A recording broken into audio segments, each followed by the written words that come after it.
Thanks again for the Mon youth for dancing that Mon traditional dance. So that dance was actually it's to highlight the Mon Youth Day, which is December 28th. Yes. So every year on December 28th, we call it Mon Youth Day. All the Mon youth around the world, especially back in Mon State, Burma, we do the big celebrations like today. On that day, we urge everybody to, especially on that day, to wear our traditional outfit. So our traditional outfit, as you can see, that we wear a lot of white and red. So this is our traditional outfit. The red, white, and red is the color of the Mon people. You'll definitely catch me wearing Mon clothing December 28th, white, red, lounge around watching Netflix. I'll definitely be wearing it. Yeah. Chắc tới lớn, mi rồi sẽ muốn so cái bóng nó lùi lùi ra, này có thể sai lùi được ra, hoặc là sai cả mi rồi sẽ muốn, ô problem ta chẳng mình có, với mi rồi sẽ được cái cùng mỗi nara. Next on the agenda is a joint statement speech, again in English this time, by me and Marissa. If she could come up here and we'll give her a warm welcome.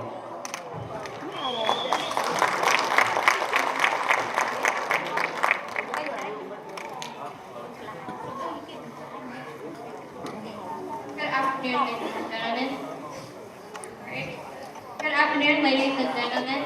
My name is Leader Sungwon. I am a college student here in Fort Wayne, majoring in biology.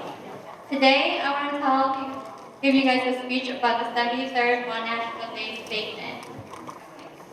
Today, once again, Mon people around the world mark the Mon National Day. The Mon National Day is annually celebrated on the founding day of the last Mon kingdom, Kongsawakoin, by the two Mon princes, Samalat and Wimalat. In the 1116 BE, it has been 73 years since the Mon National Day was conceived with the purpose of promoting the Mon National Day spirit and the unity to regaining the rights of the Mon people. On this auspicious day, we strongly urge the Mon from every corner to come together, strengthen our unity and patriotism, and rise up to restore an autonomous Mon state. The Mon established the prosperous kingdom in today's Lower Burma and enjoyed the rights of the sovereign nation for many centuries. However, the last Mon kingdom, Kongsawakoin, was invaded and occupied by the Burman in 1757. Ever since, the Mon has been enslaved in their own land by the political diplomacy and military might of the successive Burmese government. In our civil war, racial oppressions and violations of the human rights are no longer acceptable. However, the Burmese government continues to oppress and deny the rights of the Mon as well as other ethnic nationalities in Burma. In consequence, wars between the Burman military and ethnic armed forces have been ongoing for more than 70 years. Next, I also want to talk about the current crisis in Myanmar today. On January 23rd, the International Court of Justice of the UN body, or World Highest Court, orders provisional measures to Burma regarding the case of ethnic cleansing or genocide in northern Rakhine State. The World Court asked the Burmese authority to operate with the world community to investigate the worst genocide cases against its own citizens, known as the Rohingyas.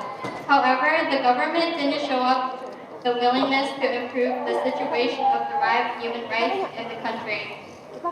Even though some 10 ethnic groups, armed groups, and governments have reached agreements for ceasefire and peace for the country since 2015. The wars of Australia wildfire broke out to the whole country, and hundreds of thousands of ethnic people who live in remote areas, especially the northern Rakhine State, have suffered. Over 700,000 people and the majority of them are Rohingya Muslims. Chased out from their own country to neighboring Bangladesh during the operation against Rohingya armed group ARSA during 2017. The civil war between the Arakan Army, also known as the Rakhine Army, and the government army in the States also produces over 100,000 refugees in the country. The ruling civilian government of the NLD party, who dominated the country, parliamentary houses denied operating with ethnic parties to share political powers, power balancing between the ethnic states and Burmese majority dense region.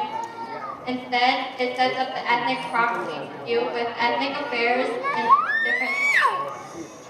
Only federalism accepted by most politicians can assure ethnic rights in their own ethnic states with the government.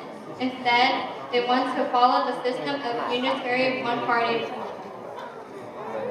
After the NMSP army forces basing along the Thai-Burmese borders seized by the Burmese military with the strong forces, recently the NMSP,